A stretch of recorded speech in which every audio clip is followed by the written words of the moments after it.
Bannakibiina NRM bakedde ku kitebe kyabwe ekya Ddondo nga bakulu mu kibiina bafulumya ekifaananyi kya Pulezidenti Museveni ekitongole ekigenda okukozesebwa mu kakuyege w'akalulu aka 2026.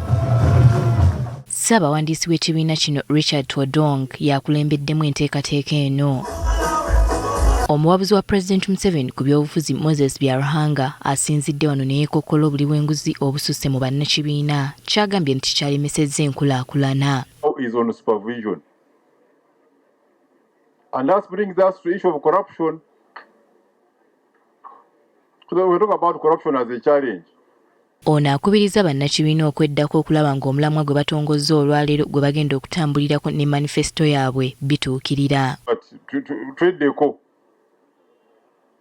we need to revisit ourselves and see where is the problem. These are NRM programs.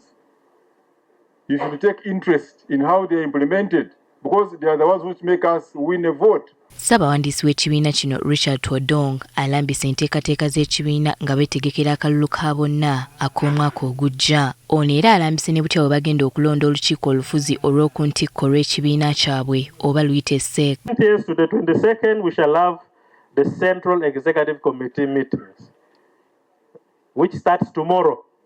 Tomorrow is the 20th, isn't it? SEC will run for about 2 to 3 days. On the 22nd, we shall have accreditation for NEC. Bw'ati azzeemu okukalaatira abeesimbyewo obutagezaako kukweka abalonzi. Smuggling non-delegates and replacing them with delegates. You are playing with the wrong hand. We have already got that, and we have deleted those names. We are getting credible delegates coming.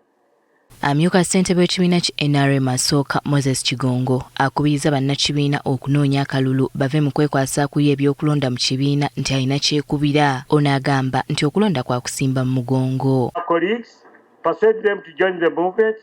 Show them what we have done. If the things what we have done they are not good to them, let them also correct us. Accept to be corrected if you are in the wrong. Bannakibiina ab'enjawulo okuli n'amyuka Ssaabaminisita asooka Rebecca Kadaga baliko bye boogedde ku mulamwa ogugenda okukozesebwa mu kalulu ka bonna akajja. Nti kakati ssaawa eno kisanja kya kweyongerayo mu maaso mu ngeri ey'enjawulo ate okusinga eri ebibaddewo.